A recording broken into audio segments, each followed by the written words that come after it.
Dan itu untuk selamanya. Ini hidup kami Tuhan.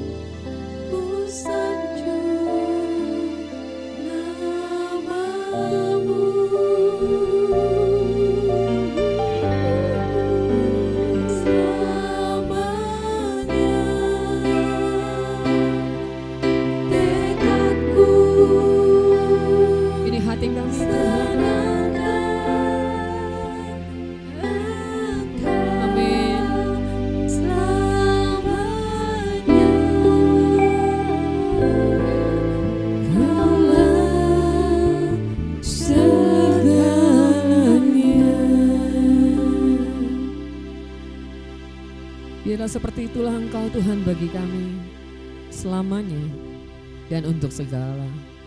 Dan Engkau segalanya, Engkau segalanya untuk selama-lamanya Tuhan. Bapak, Ibu, Saudara, adik-adik, Tuhan tidak meminta yang sulit dari setiap kita.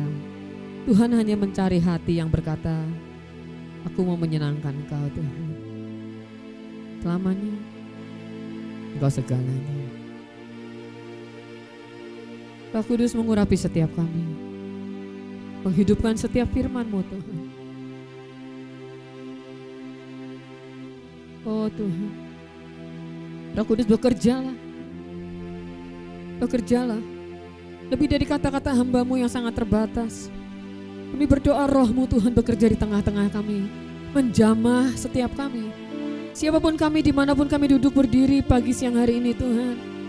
Oh, kami mengerti Tuhan ada sesuatu yang Tuhan ingin rencanakan, ada sesuatu yang Tuhan ingin taruhkan, dan sesuatu yang ingin Tuhan perkatakan di dalam hati setiap kami Tuhan. Oh, terima kasih Tuhan, terima kasih. Haleluya, di dalam nama Yesus, haleluya. Mari sama-sama berkata amin, amin, amin. Berikan sorak-sorai bagi Tuhan, haleluya. Puji Tuhan, sebelum duduk kaos kanan kiri depan belakang kasih senyum yang paling baik. Haleluya, puji Tuhan. Tuhan dahsyat, Tuhan baik, Anda dikasihi Tuhan, Anda luar biasa, haleluya. Puji Tuhan, silakan duduk tim, terima kasih, silakan duduk, haleluya. Puji Tuhan. Sekali lagi shalom Bapak Ibu, Saudara, teman-teman, adik-adik, shalom, shalom, shalom. Puji Tuhan, haleluya, luar biasa. Puji Tuhan. Satu kali, boleh ditampilkan? Satu kali ada satu orang mendapatkan penglihatan. Ya. Kita tidak hidup berdasar penglihatan ya.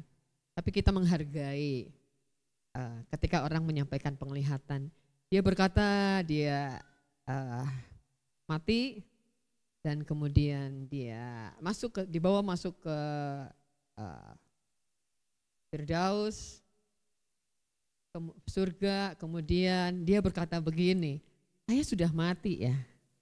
Yang saya mau sampaikan malaikat yang membawa dia berkata, secara fisik kamu memang mati, tapi kamu hidup bahkan lebih indah daripada hidupmu yang sebelumnya.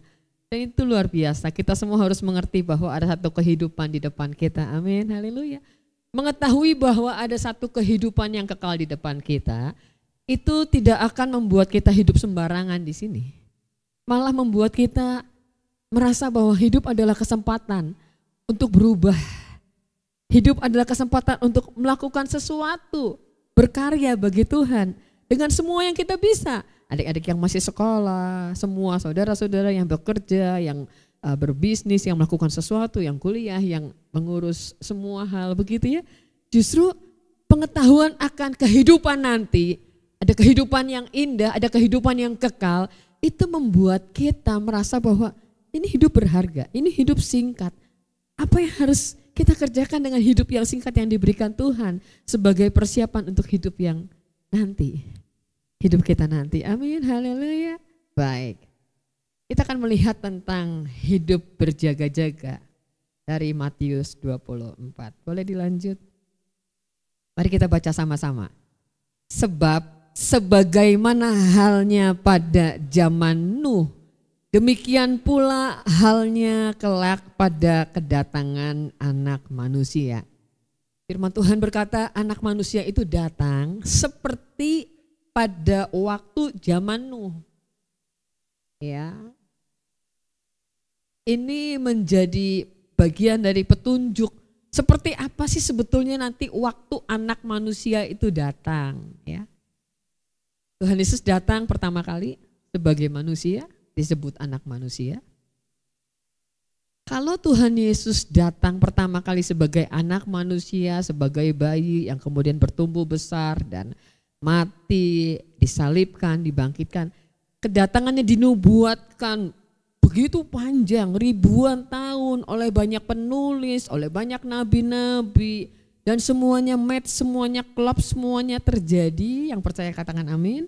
Sampai sedetail-detailnya semuanya terjadi, maka kita percaya bahwa nubuat untuk nanti Tuhan Yesus akan datang kembali itu juga pasti digenapi. Yang percaya boleh lambaikan tangan. Haleluya. Amin. Karena itu Tuhan kita, Tuhan yang tidak pernah berdusta, Tuhan yang selalu menggenapi setiap kata-katanya. Dan kalau orang bertanya, sebetulnya nanti waktu Tuhan Yesus datang itu seperti apa sih? Gitu ya.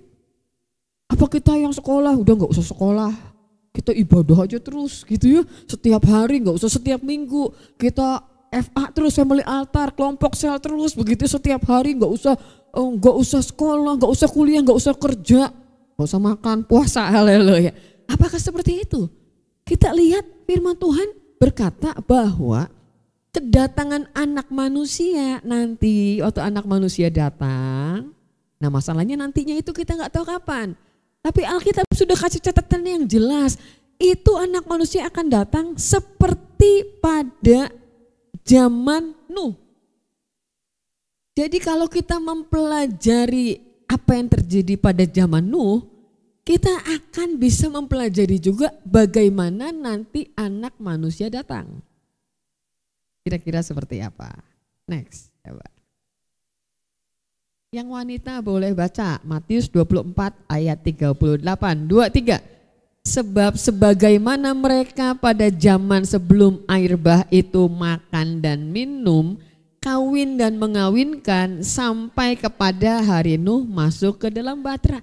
Ini yang akan terjadi. Kedatangan anak manusia itu seperti kedatangan air bah pada waktu Nuh dan keluarganya masuk ke dalam bahtera.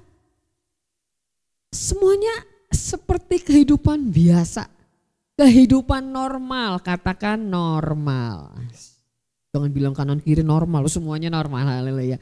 Kehidupannya seperti kehidupan normal, normal aja, normal. Itu sebabnya banyak orang yang tidak mengerti, karena normal, begitu ya. Kalau hidup tidak normal, wow, maka semua orang akan siap-siap nih. Semua orang masuk gereja semua, begitu ya. Semua orang tinggalkan kegiatannya, semua orang sungguh-sungguh ikut Tuhan, semua orang doa puasa, semua orang hidupnya wow langsung berubah. Kenapa? Tuhan Yesus mau datang, begitu ya. Gempa bumi gelap gulita misalnya, wah sepanjang hari, sepanjang bulan itu semuanya kumpul. Tapi firman Tuhan berkata bukan begitu. Tuhan Yesus datang pada keadaan normal. Kenapa normal? Orang makan minum biasa. Lihat kanan kiri. Anda makan minum biasa enggak hari ini? Haleluya. Sudah makan semua? Sudah minum? Haleluya. Yes.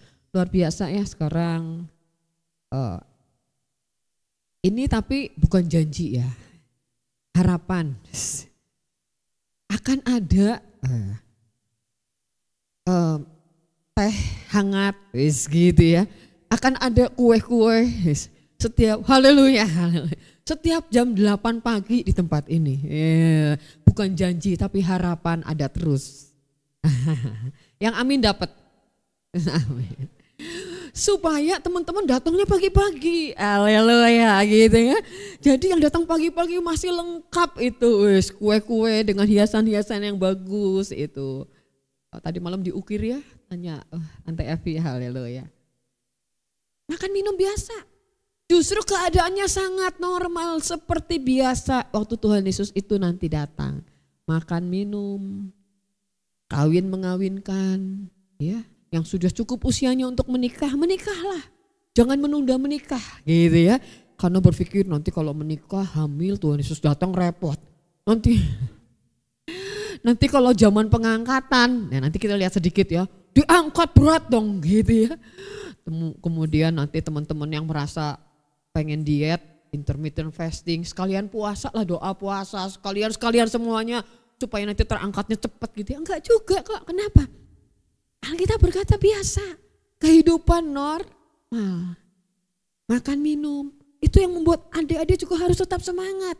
Yang bekerja yang semangat, yang kuliah yang semangat, haleluya, yang sekolah yang semangat, amin, semangat. Justru ini kesempatan selagi hidup diberikan oleh Tuhan, semangat melakukan sesuatu. Wow.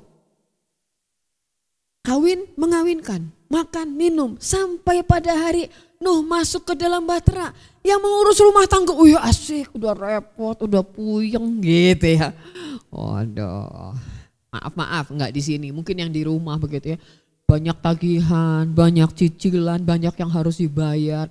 Ada yang menarik, orang tanya saya, kalau punya hutang, terus Tuhan Yesus datang, diangkat enggak? Saya enggak jawab, PR lah, nanti Anda jawab gitu ya. Wah, kalau punya hutang, semuanya lunas. Kalau begitu sebelum Tuhan Yesus datang cepat-cepat punya hutang gitu ya. Cepat-cepat banyakin hutang. Haleluya. Tapi Alkitab berkata begitu. Alkitab berkata tidak begitu. Alkitab berkata semuanya normal. Yang sekolah tetap sekolah, yang kuliah tetap sekolah, tetap kuliah, yang mau menikah tetap mau menikah, yang mengurus anak-anak tetap mengurus semuanya dengan sangat baik. Amin. Bapak-bapak tetap bekerja dengan giat semuanya. Makan, minum, kawin, mengawinkan semuanya sangat normal. Sampai ada satu hari Nuh masuk ke dalam bahtera. Kenapa orang-orang gak ikut masuk ke dalam bahtera? Kenapa orang tahu Tuhan Yesus mau datang? Hampir semua orang tahu bahwa dunia ini akan ada akhirnya. Betul gak sih? Betul. Dan ini lintas agama loh. Semua orang tahu kok. Orang baik, orang jahat lah ya. Orang baik, orang tidak baik, semua tahu dunia ini pasti akan ada akhirnya. Tapi tetap saja toh kejahatan bertambah banyak. Betul gak? Tetap saja kejahatan semakin jahat. Tetap saja operasi tangkap tangan tetap terjadi. Bahkan yang namanya nama Kristen 2 nama lagi gitu ya. Operasi tangkap tangan, yang ditangkap itu uangnya bukan uang kecil, uang besar. Haleluya. Minggu lalu mungkin Pak Heri sampaikan, sekarang orang kalau tangkap tangan, orang kalau korupsi bukan M lagi, bukan milian lagi, bukan ember lagi, udah mainnya T. Kenapa? Berjamaah yang dibagi banyak. Haleluya. Kenapa? Karena semuanya normal. Seperti biasa, keadaan normal seperti biasa, betul nggak? Kenapa orang-orang nggak masuk ke dalam bahtera? Karena belum hujan, katakan belum. Ya, orang gila belum hujan. Bikin bahtera di atas gunung. Kalau Anda jadi tetangganya Nuh waktu itu, mau masuk bahtera nggak? Oh, mau, mantap imannya, betul nggak? Luar biasa, betul nggak? Loh. Kalau Anda yang lain, tetanggaan sama Nuh bikin bahtera, lagi hari panas terik, bikin bahtera di atas gunung, mau ngapain? Betul nggak? Mau ngapain? Nggak ada tanda-tanda, nggak ada hujan gede halilintar, nggak ada. Justru kalau hujan datang ketika bahtera sudah ditutup. Itu sebabnya sampai pada hari Nuh masuk ke dalam bahtera, kehidupan semuanya normal. Next, William. Ayat 39. Yang pria baca dengan suara seperti sudah kenyang. Sudah kenyang belum? 2, 3.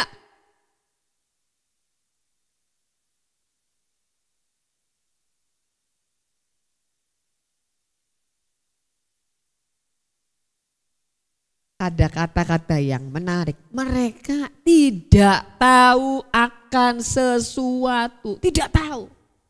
Itu sebabnya hari ini Anda diberitahu. Amin, haleluya. Karena orang-orang itu tidak tahu akan sesuatu. Sebetulnya Nuh sudah menyampaikan, ayo akan ada banjir. Ayo bangun bahtera sama-sama. Enggak ada. Bahkan yang mau bantu pun tidak ada. Hanya keluarganya Nuh saja yang mau bantu. Angkut kayu ke atas gunung, ngapain? Cowok gitu loh, hari panas terik, ngangkut kayu diketawain. Nuh jangan-jangan ODGJ, Nuh jangan-jangan begitu kan.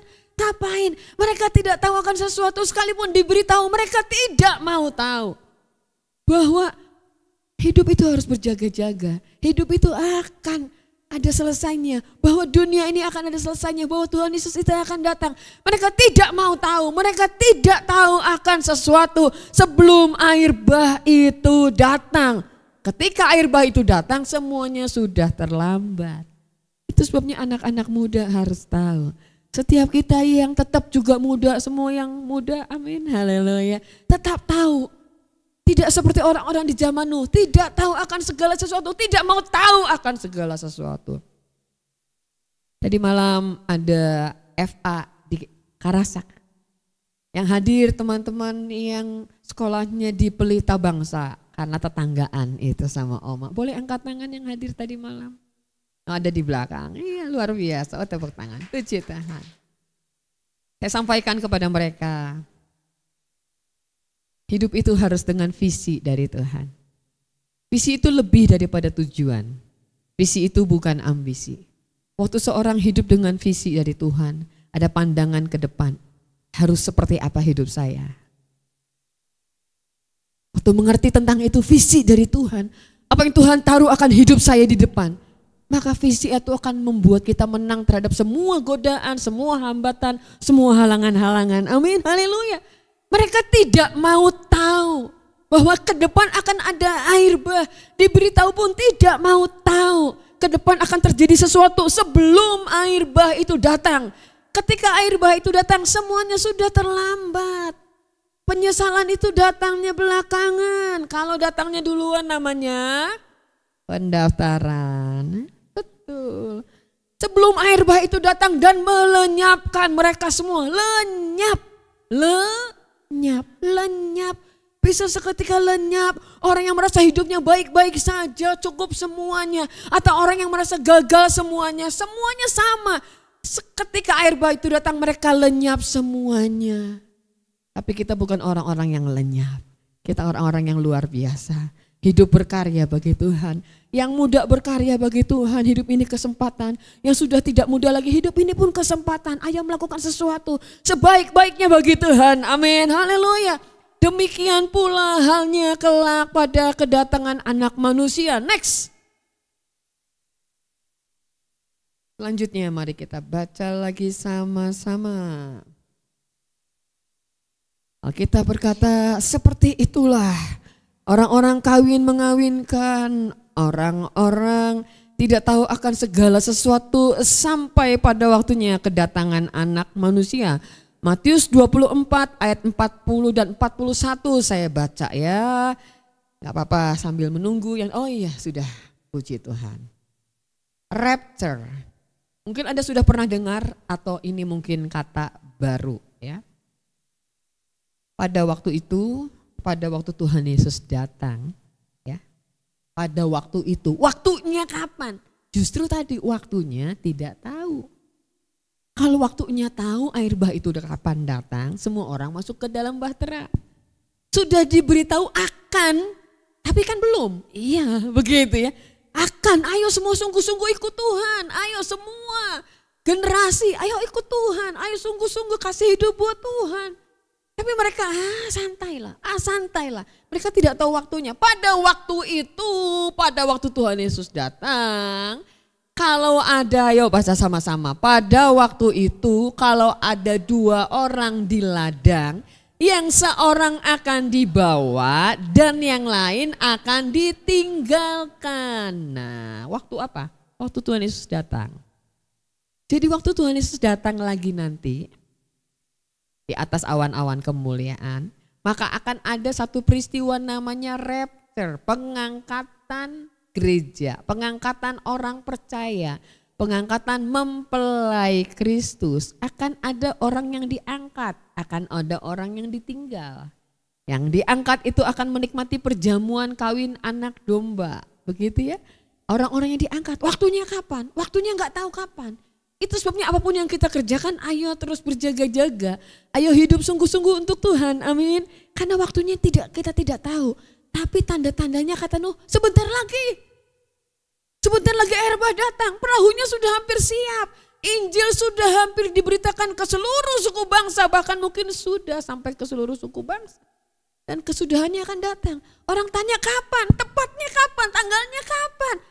Gak usah tanya tanggal, kata Nuh gak tahu. Itu kekuasaan Tuhan kalau tanggal begitu ya.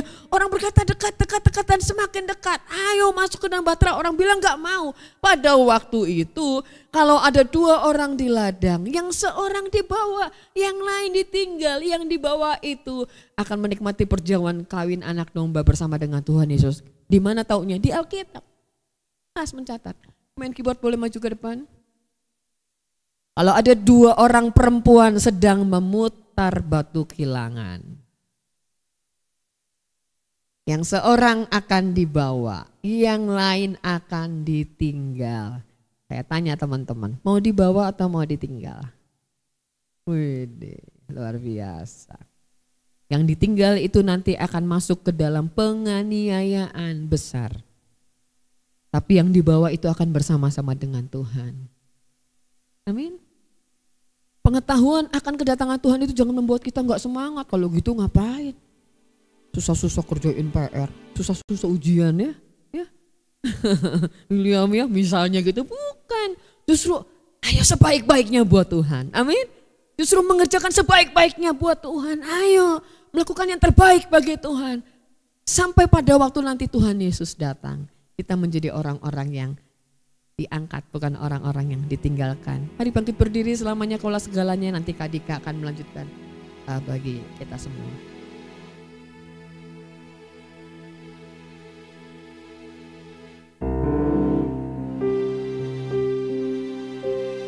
Mari 1 menit semua merenung di hadapan Tuhan. Kita akan menjadi orang-orang yang dibawa atau ditinggal. Kita ingin menjadi orang yang dibawa atau ditinggal. Apa yang harus kita lakukan kalau kita mau menjadi orang yang dibawa? Diangkat, rapture, menyambut kedatangan Tuhan. Apa yang harus kita kerjakan dengan hidup kita sekarang selagi hari itu belum tiba?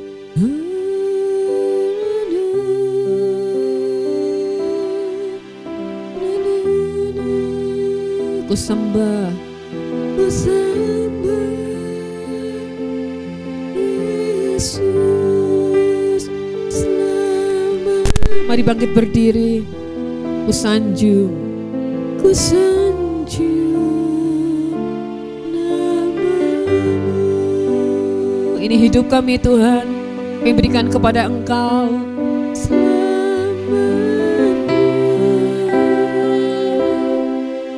Tekadku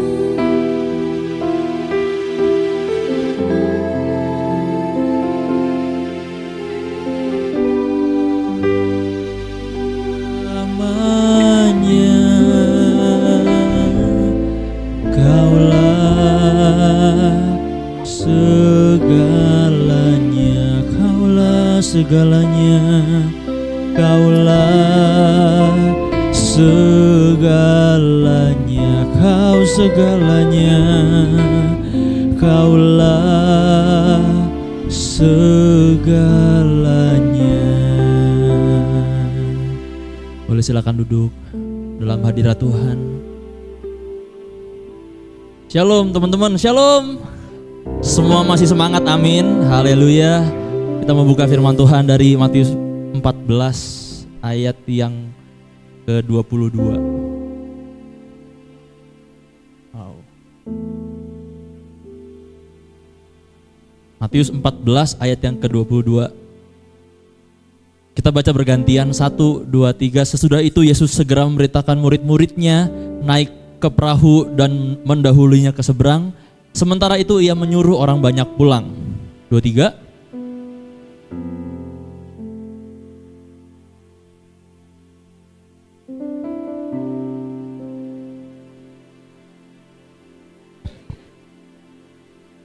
Perahu murid-muridnya sudah beberapa mil jauhnya dari pantai dan diombang-ambingkan gelombang karena angin sakal.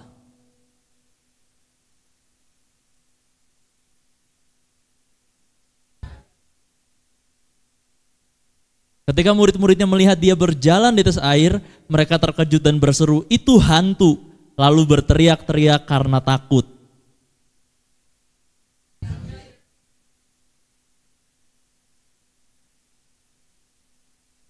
Lalu Petrus berseru dan menjawab dia, Tuhan, apabila engkau itu, suruhlah aku datang kepadamu berjalan di atas air.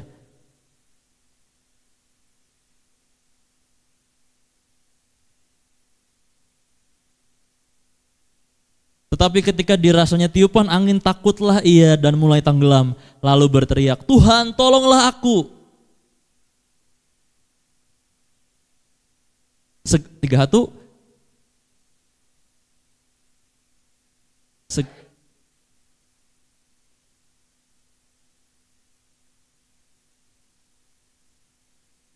Lalu mereka naik ke perahu dan angin pun redalah.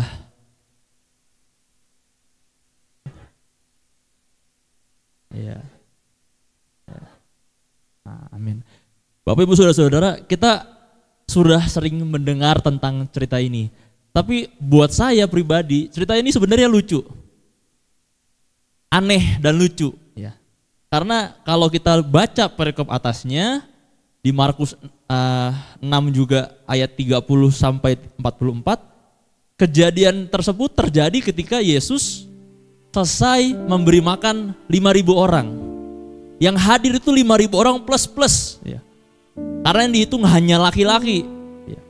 Kemudian selesai peristiwa itu semua, ya, Yesus memerintahkan murid-murid itu untuk pergi duluan. Naik apa? Naik perahu. Mereka nelayan, mereka adalah mantan-mantan nelayan yang Yesus panggil buat jadi murid-muridnya. Dan mereka pergi duluan. Tapi mereka terhambat oleh karena angin sakal.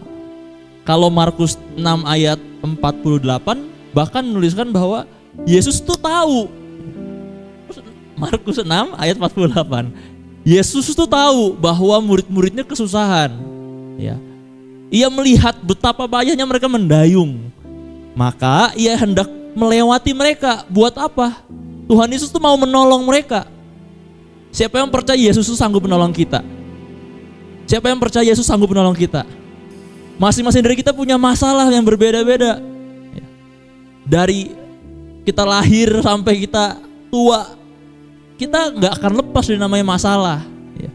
Entah itu karena ujian, karena kesalahan kita, atau karena memang Tuhan mau mencobai hati kita. Karena Tuhan mengizinkan pencobaan itu terjadi dalam kehidupan kita. Tapi kita gak lepas dari masalah. Nah, murid-murid Yesus dalam masalah. Mereka nyebrang, kemudian mereka kesulitan mendayung. Mereka ini nelayan. Kalau pilot kesulitan bawa pesawat, kira-kira saudara jadi penumpang, inisiatif ngebantuin enggak? Enggak. Kenapa? Ya karena dia ngerti, bener gak?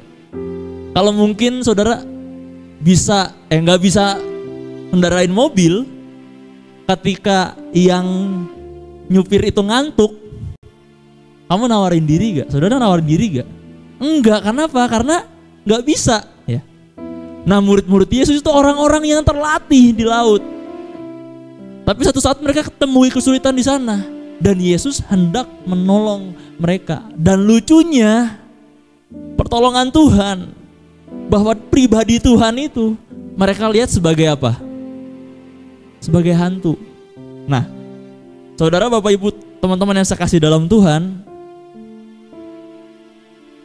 berapa minggu lalu, ya, di awal Agustus itu saya sidang dan wisuda di Balikpapan, ya. Dan awalnya kan saya pikir oke, Pak Eri ikut nguji atau Ibu Ratna ikut nguji. Ternyata mereka nggak berangkat, ya. Mereka nggak ada jadwal ujian sehingga saya berangkat sendiri. Jadi saya pikir udahlah, ya, hotelnya yang murah aja, ya. Yang disediakan oleh kampus itu dikasih, udah kamu nginepnya di WIS aja semuanya rame-rame gitu. Nah itu tuh harganya 400.000 semalam, ya. Kemudian saya pikir ngapain 400 semalam tidur sendiri, sehari-harian juga ya kita ada acara di sana penuh, ada sidang besokannya, pokoknya ikut rombongan aja kemana-mana. Jadi saya inisiatif untuk, udahlah Pak, tolong cariin hotel murah aja di Balikpapan. Dan bener, itu kan 400 semalam. Dapat di Traveloka itu harganya 550, dapat 3 malam. Murah gak? Murah. Yang satu 400 semalam dikali 3, saya dapat hotel 550 buat 3 malam. Tanpa saya tahu hotelnya itu seperti apa, teman-teman. Ya. Dan malamnya, ya, teman saya dari Balikpapan tuh telepon, Dik, jadi kamu nginep di mana di Balikpapan? Oh, pastor di hotel ini, gitu. Saya sebutin hal satu hotel. Terus dia bilang kayak gini, loh yakin di hotel itu gitu. Loh emang kenapa pastor? Iya kamu tahu gak tahun lalu ada rombongan pendeta dari Papua. Nyewa 3 malam 4 malam. Baru semalam mereka itu diganggu bro, dia bilang gitu. Mereka tuh digangguin. Malam-malam diketok-ketok kamarnya. Siapa coba yang ngetok-ketok kamar jam 2 malam gitu. Lagi mandi airnya mati gitu. Datang ke hotel itu kayaknya suasananya mengerikan seperti itu. Tahu gak bro kamu? Mereka harusnya nyawa 3 malam 4 malam, baru semalam gak kuat minta pulang dari hotel itu. Saya kan gak tahu ya teman-teman. Saya gak tahu tuh hotelnya gimana. Dia bilang kayak gitu, kalau bisa kamu cancel aja. Satu suara. Kemudian gak lama ya, ada lagi orang Balikpapan nelpon saya, Dik jadi lu nginep di mana? Oh di hotel ini. Wah kayaknya jangan deh nginep di situ. Loh emang kenapa? Horor ya? Iya. Kata mama saya ya. Kata mama saya pas lewat depan hotel aja suasananya nggak enak. Itu seminggu teman-teman sebelum saya berangkat ke sana. 2 suara ya. Kemudian saya tanya lagi ke Gabriel yang dulu lama di sini gitu. Saya telepon, Gap, ini aku udah sewa hotel nih ya, di Balikpapan. Mau gak kamu nemenin 3 malam di sana? Dia bilang, oh ya kok, nanti aku lihat jadwal dulu ya. Gak berapa lama dia telepon, kok sorry gak bisa nemenin. Soalnya ada acara gereja juga di sana. Oh iya, nggak bisa nemenin. Iya kok. Tapi kok beneran nginep di situ katanya. Mulai 3 suara teman-teman. Ya. Jadi memang kadang-kadang yang nakutin kita itu bukan dari orang luar, enggak. Dari teman-teman kita sendiri gitu ya. Jadi beberapa hari sebelum saya berangkat ke sana, saya mulai mikir nih, apa cancel ya? Lihat dari Google kan fotonya. Iya sih. Memang mengerikan ya dari luarnya. Ngelihat reviewnya juga nakutin gitu ya. Dibilang kayak gini, jam 12 malam tiba-tiba kasur saya bergetar. Siapa yang gak takut baca review Google begitu. Kemudian teman-teman, saya berangkat ke sana kan. Oh enggak, sebelum saya berangkat saya tanya ke Pak Eri, Pak Gembala. Pak, masih bisa di cancel gak ya hotelnya? Pak Eri cuma ngomong kayak gini, ya bisa sih, tapi masa kamu takut gitu. Tapi masa kamu takut sih Dik? Iya Pak, soalnya kata itu temanku itu orang Balikpapan, udah 3 orang nih Pak yang ngomong, yakin gak tidur di situ? Katanya hotelnya horor, suasananya gak enak, digangguin, lagi tidur digangguin, lagi mandi digangguin gitu. Terus papa coba bilang, ya kan kamu mau ujian doktor teologi, masa kamu takut? Langsung saya berpikir, oh enggak, saya berani dalam Tuhan Yesus. Oke Pak, enggak jadi di cancel, berangkat ke sana. Berangkatlah saya ke sana teman-teman Bapak Ibu ya. Berangkat ke sana dijemput oleh 1 orang pelayan gereja, itu pemain musiknya gereja. Itu pemain bassnya gereja. Saya hafal dari 3 tahun lalu tuh orangnya sama. Dijemput dengan rombongan yang lain kan, dijemput dari bandara. Terus saya bilang, udah bro, saya diantar paling akhir aja gitu. Karena kan didata, oh kamu di hotel mana, di hotel mana. Saya bahkan gak berani ngomong saya di hotel itu. Saya bilang udah, tuh yang bisa diantar, yang mau diantar dulu, saya terakhir aja. Kita berdua kan, terakhir berdua doang sama dia. Kemudian teman-teman Bapak Ibu, baru sampai antar yang terakhir, dia tanya, jadi kamu tidurnya di mana pastor? Oh saya di hotel ini, saya sebutin. Kaget dia. Yakin Pak? mau tidur di situ. Kayaknya di asrama ada deh kamar kosong. Nanti pokoknya kamu kalau ada apa-apa, Pastor, telepon aja nanti saya jemput lagi, dia bilang gitu. Karena kita check-in baru jam 12 malam teman-teman. Pesawatnya delay, ya tahu sendirilah karena harusnya berangkat jam 6, ujung-ujung berangkat jam 8, nyampe sana jam 10, ujung-ujungnya saya diantar nyampe hotel tuh check-in jam 12 malam. Begitu turun dari mobil, ya, pas mau buka pintu belakang kan ambil koper. Ini saya nggak bohong, saya tidak tambah-tambahin, saya tidak kurang-kurangi sedikit pun. Memang itu hotelnya lobinya luas gitu. Terus saya lihat ada jauh kan ke dalam dari pintu masuk ini. Saya lihat tuh ada perempuan, tapi dia lari dari sebelah resepsionis, lari ke belakang gitu. Tapi itu jam 12 malam. Kalau jam 6 sore, jam 3, jam 4, oke lah, kita itu masih make sense.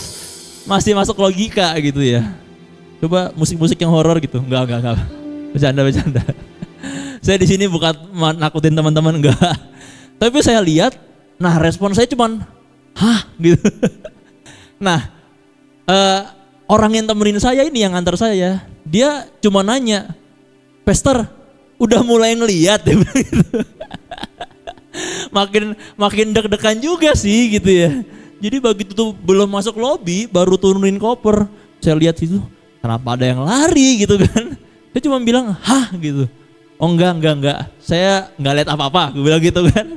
Saya takutnya dia ikutan takut juga gitu kan. Udah dia pulang gitu.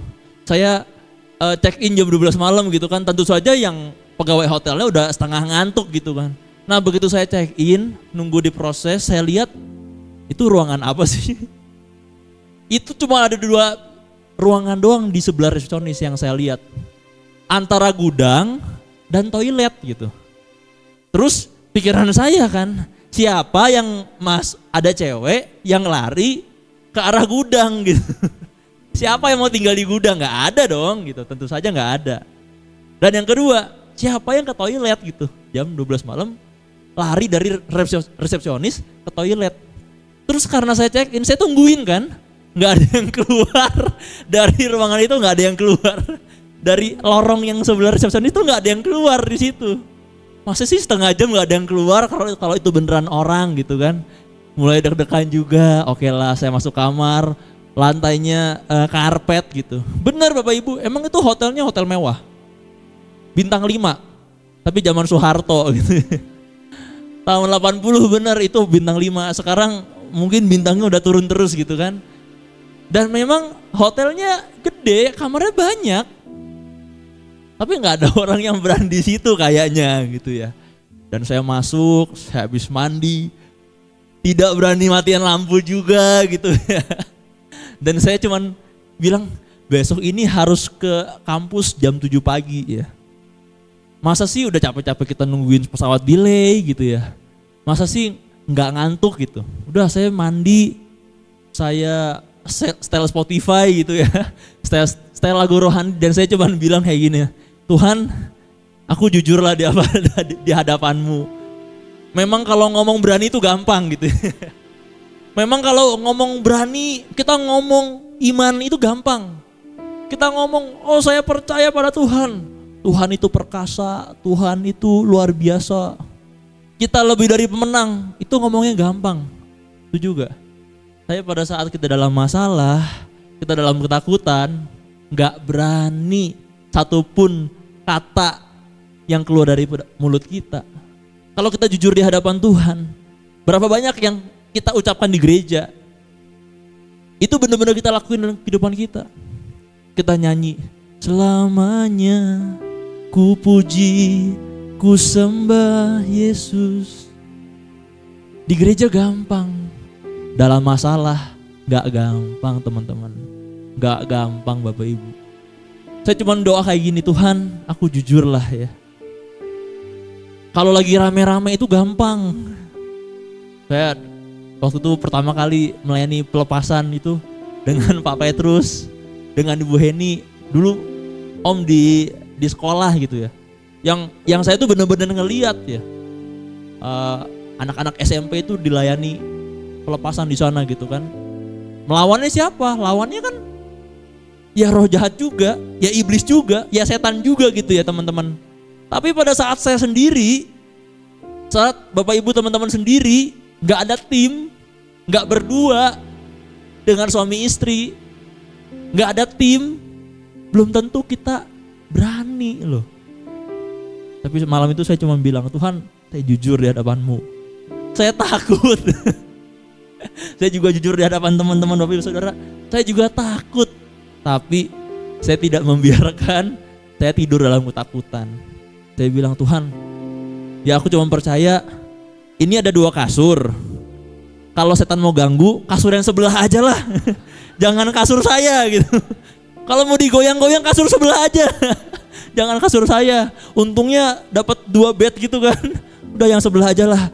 Kalau lu mau entah ini di hotel ada penunggunya, ada apalah, terserah lah. Mau di apapun, di ngomongin apapun, udah ganggu yang kasur sebelah aja. Jangan kasur gua. Capek, mau tidur.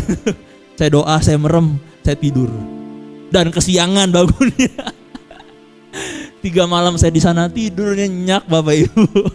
Karena saya percaya bukan karena kekuatan kita gitu. Secara logika ditakut-takutin dari seminggu sebelumnya. Bahkan sampai saya di kampus Bapak Ibu ya, karena saya kesiangan. Itu ada Pak Samuel, itu ada semua. Mereka tahu saya kesiangan, mereka tahu saya tidur di hotel yang horor itu. Mereka bilang, kok bisa sih tidur nyenyak katanya gitu. Terus cerita itu tuh nyampe ke orang-orang gitu. Jadi semua penguji, semua dosen-dosen, semua orang-orang gereja tahu satu-satunya orang yang tidur di situ cuma saya gitu. Dan mereka bilang, kok bisa sih kamu kesiangan tidur di situ? Orang lain mah pengen bangun cepet-cepet keluar dari tempat itu. Kok bisa kamu kesiangan? Kalau mama saya bilang, orang ini damai sejahteranya tinggi katanya. Tapi itulah Bapak Ibu teman-teman. Pada saat murid-murid Yesus, mereka lihat pekerjaan besar yang Yesus lakukan. Tapi pada saat mereka tidak bersama dengan Tuhan Yesus, mereka rasakan ketakutan. Bahkan saat mereka melihat sosok yang berdiri di atas air, di dalam pikiran mereka tuh gak ada kemungkinan itu Yesus. Kenapa? Karena pada saat mereka melihat dia, coba Will, yang di ayat yang 50, mereka lihat dia, mereka lihat sosok itu, mereka lihat pribadi yang berdiri berjalan di atas air. Tapi apa yang menjadi respon mereka? Mereka terkejut, mereka sangat ketakutan. Bahkan sampai Yesus bilang, tenang, ini aku, jangan takut. Seringkali kita tidak mampu lepas dari ketakutan karena kita nggak mampu melihat Yesus di dalam masalah kita. Kita anggap masalah kita lebih besar, padahal kita lupa, seringkali kita lupa Yesus kita lebih besar dari masalah kita. Amin. Percaya setiap masalah dan kehidupan kita itu tidak ada yang lebih besar daripada Tuhan Yesus. Tapi kita nggak mampu ngelihat. Kita nggak mampu melihat Yesus dalam ketakutan. Kita nggak mampu melihat Yesus dalam kekhawatiran. Saya sharingkan seperti ini bukan berarti hidup lepas dari ketakutan. Pasti ada pertimbangan, ada kekhawatiran tentang pekerjaan, tentang masa depan. Kalau teman-teman baca berita, dengar berita, siapa yang berani bilang Indonesia akan baik-baik saja? Enggak ada. Makin kamu dengar berita, makin banyak ketakutan. Bilang mau rapture lah, mau pengangkatan lah, kiamat lah, antikristus lah. Itu ketakutan semua, mendatangkan ketakutan dalam pemikiran kita, dalam perasaan kita. Tapi sekalipun kita mungkin ada ketakutan, ada ragu-raguan, ada kebimbangan, kita harus mampu melihat Yesus ada di sana. Buat apa sih Yesus nyebrang berjalan di atas air? Ya untuk nolong murid-muridnya. Karena dia lihat mereka kesusahan. Hari ini mungkin Tuhan Yesus lihat, oh anak-anakku ini mungkin kesusahan. Menghadapi masalah, menghadapi kekhawatiran, masa depan, tentang pekerjaan mungkin, tentang keluarga mungkin, tentang anak mungkin yang kita doakan. Mungkin tentang pasangan hidup, mungkin tentang kuliah, tentang pendidikan kita. Gak ada yang menjamin hidup itu baik-baik saja, kecuali kalau hidup kita bergantung pada firman Tuhan. Kalau kita mengandalkan pikiran kita, gak akan mungkin bisa terjadi. Gak akan mungkin kita bisa melayani Tuhan. Gak akan mungkin kita bisa, gereja ini bisa berjalan, bisa bertumbuh mungkin 2 tahun, 3 tahun ke depan tanpa Tuhan. Gak mungkin. Tanpa Tuhan gak mungkin. Oleh karena itu makanya kita mengajak pelayan-pelayan Tuhan, mengajak Bapak Ibu, teman-teman, saudara di sini, mungkin yang baru pertama kali hadir, melihat, oh mungkin gereja ini lagu-lagunya seperti ini, oh mungkin firman-firmannya seperti ini, ya. Tapi kita sama-sama mau diajar di sini. Bapak Gembala, Pak Eri, Ibu, ya, mengajak kita semua untuk kita mengandalkan Tuhan dalam kehidupan kita, untuk tidak lagi hidup dalam kekhawatiran, tidak lagi hidup dalam ketakutan. Apapun yang kita kerjakan, percaya Yesus menyertai kita. Bagaimana kita di hadapan Tuhan? Hari ini kalau kita bisa bilang kita kuat, belum tentu loh ketika dalam masalah kita kuat. Tapi kalau kita bilang selama ada Yesus, saya kuat, saya mampu, saya berjalan bersama dengan Tuhan Yesus. Itulah kekuatan yang sebenarnya menopang kita. Kekuatan firman, kekuatan iman. Dengan hikmat kita belajar, kita berjalan bersama dengan Tuhan. Itu yang membuat kita mampu melihat Tuhan. Di tengah situasi yang sulit sekalipun kita mampu melihat Tuhan. Kita bilang bersama dengan Tuhan tidak ada yang mustahil. Amin. Kalau hari ini kita berdoa, kita menyembah, mungkin teman-teman yang baru pertama lihat, oh kok ada waktu-waktu kosong ya pada saat penyembahan. Kok yang di depan bahasa apa ya itu gitu. Mereka ngapain ya? Teman-teman mulai memuji Tuhan aja. Pada saat kita memuji Tuhan, menyembah Tuhan, arahkan hati kita tuh kepada Tuhan. Arahkan pikiran kita kepada Tuhan. Kita menyembah Tuhan. Masing-masing dari kita itu menyembah Tuhan. Kita gak lagi berbicara kepada manusia. Kita tidak memuji manusia, tapi kita memuji Tuhan, Allah yang hidup. Yesus itu pribadinya hadir di tengah-tengah mereka, tapi mereka gak bisa ngelihat Tuhan Yesus. Kalau hari ini Tuhan Yesus tiba-tiba hadir di tengah-tengah kita, apakah kita mampu menyadari ada Dia dalam kehidupan kita, di tengah-tengah kita, di gereja kita, atau kita kurang kenal terhadap pribadinya? Oleh karena itu teman-teman, kita sama-sama kita kenal Tuhan dalam kehidupan kita. Itulah kenapa saya ajak teman-teman berkomunitas, bergabung bersama-sama. Di gereja ini kita gak akan melayani sendirian. Ada teman-teman yang melayani Tuhan juga bersama-sama, ya. Saya udah semalam ya kemarin di grup youth, saya udah membagi-bagi ya, teman-teman yang melayani sesuai dengan bidang-bidangnya. Jadi kita akan mulai youth kita, teman-teman, SMA, kuliah, mahasiswa itu dalam bidang-bidangnya. Kalau teman-teman yang suka vokal, di sini ada Bu Flori, ya. Pelatih vokal. Ya. Ada teman-teman yang minat olahraga, bisa dengan Kak Jeremy, bisa dengan Kak Abi. Kemarin sudah fellowship ya di lapangan futsal gitu. Kita mulai. Jadi bukan hanya kita di gereja, kita sama-sama, tapi di luar gereja pun kita berteman, kita berkomunitas, saling mengingatkan, saling membangun, saling mendoakan. Ada keterbukaan di sana. Kenapa? Karena seringkali takutnya itu ganti-gantian ya. Seringkali ada yang lemah, kita kuatkan. Ganti-gantian. Yang ini punya masalah, kita doakan. Gantian, yang ini punya masalah, kita doakan juga. Itulah fungsinya komunitas. Gak ada yang kuat berdiri sendirian, tapi bersama-sama kita datang ke hadapan Tuhan. Kita sama-sama, ayo kita bisa saling lebih lagi mengenal Tuhan. Kita lebih lagi mengenal Tuhan dalam kehidupan kita, dalam pribadinya. Sehingga teman-teman di sini, kita bisa punya masa depan yang penuh dengan harapan. Kamu tahu Tuhan mau pakai jadi apa. Tuhan mau pakai kamu jadi apa. Pada saat kita retret di Lembang acara kemarin, ada yang bilang, saya mau jadi bupati Kak. Saya dukung, amin, saya tangkap, amin. Kamu jadi bupati yang benar. Jangan ngambil uang. Kamu berpolitik yang benar. Ya. Beberapa hari kemarin saya mulai connect juga teman-teman dengan teman-teman lain yang ada di gereja-gereja lain. Bukan hanya gereja Betani, tapi gereja-gereja lain. Ya. Pada saat saya bekerja, saya juga connect dengan gereja-gereja lain juga. Protestan, Reform, Injili. Dan ternyata Tuhan akan mengerjakan hal-hal yang luar biasa lewat kita.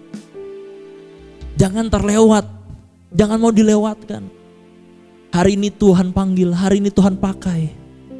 Kedepannya Tuhan terus bertanggung jawab. Tuhan terus memakai hidup kita. Menggunakan kita menjadi alat, menjadi berkat bagi banyak orang. Siapa yang mau dipakai Tuhan lebih lagi secara luar biasa? Siapa mau lebih lagi dipakai Tuhan secara luar biasa? Perbaiki hubunganmu dengan Tuhan, perbaiki hubunganmu dengan sesama. Dan saya percaya kita semua lebih lagi dipakai Tuhan. Amin. Mari bangkit berdiri, kita datang di hadapan Tuhan.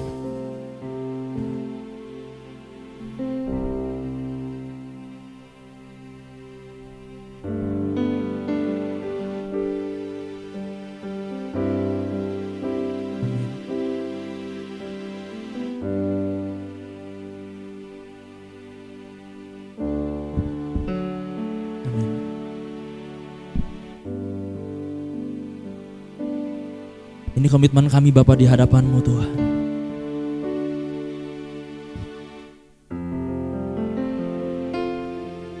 Terima kasih Tuhan. Semua karena anugerah-Mu hari ini ada.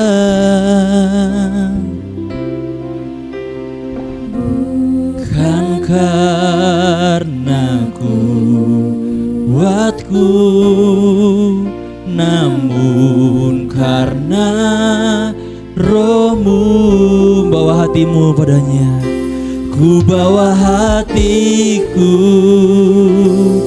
penyembahanku, ku semakin berkurang, Yesus makin bertambah.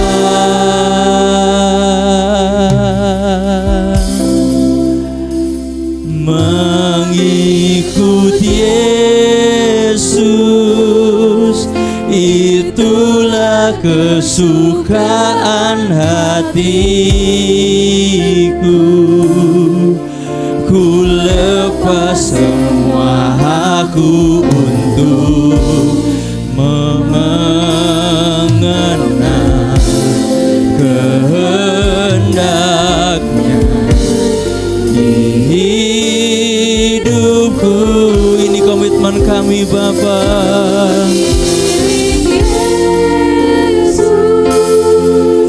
Itulah kekuatan hidupku. Ku yakin anugerahnya mampu jadikanku hamba yang berkenan selalu. Nyanyikan lagu ini dari awal. Karena anugerah-Mu hari ini ada. Katakan padanya, bukan karena kuatku, namun Tuhan.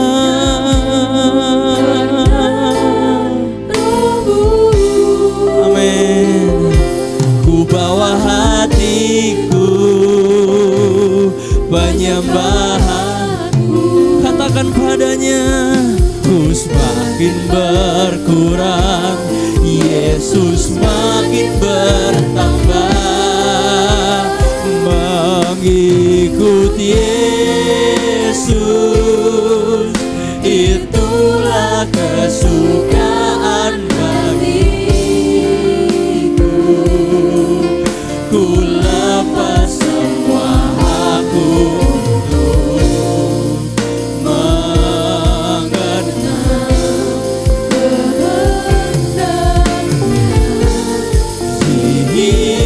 hidupku. Oh, kami mau Yesus, itulah kekuatan hidupku. Ku yakin anugerahnya mampu jadikanku hamba yang mengenal. Ambil komitmen pribadimu, lebih lagi katakan padanya, ini kami mau Tuhan. Mengikut Yesus, itulah Kesukaan hatiku. ku lepas semua aku untuk mengenal kehendaknya di hidupku. Mengiring Yesus, Itulah amin. kekuatan hidup.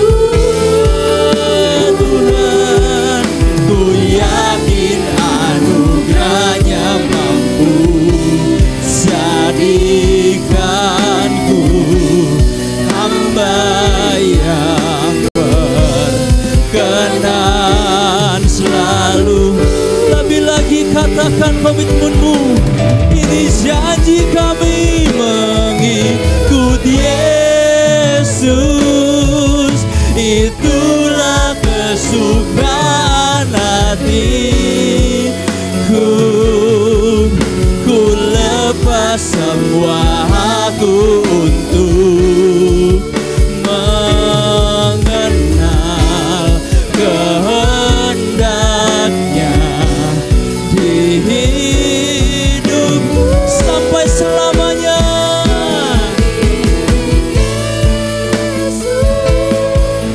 Itulah kekuatan hidupku. Ku yakin anugerahnya mampu jadikanku hamba yang berkenan selalu. Ini komitmen kami Bapa di hadapan-Mu Tuhan. Kami mau mengikutimu Engkau Tuhan. Kami menjadi pengikut-Mu Tuhan, menjadi murid-Mu Tuhan. Dari hari ini Tuhan, sampai selama-lamanya dalam kehidupan kami Bapa.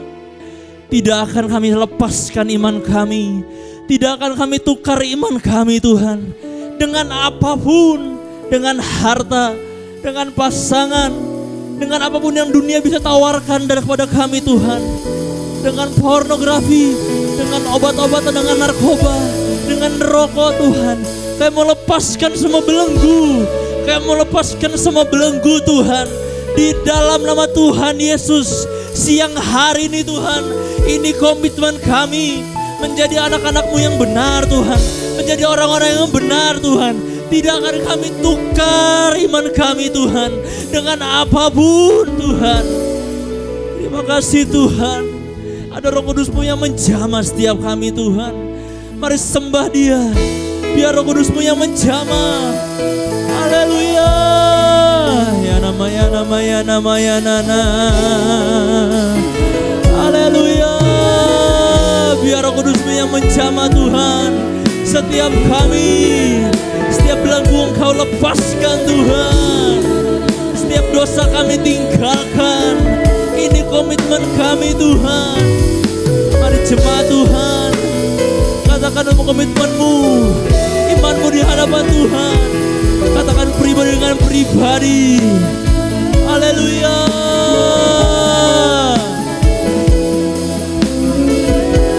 Sampai selama-lamanya Tuhan. Terima kasih Tuhan.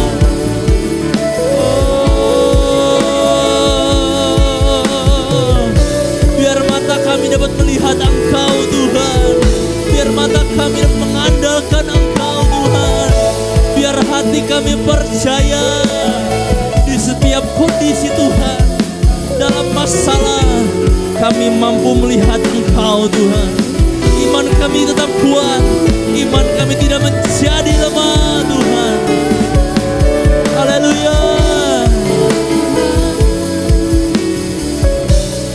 Karena selalu ku yakin anugerahnya mampu jadikanku hamba yang berkenan. Selalu ku yakin anugerahnya mampu jadikanku hamba yang berkenan. Selalu berikan tepuk tangan sorak-sorai bagi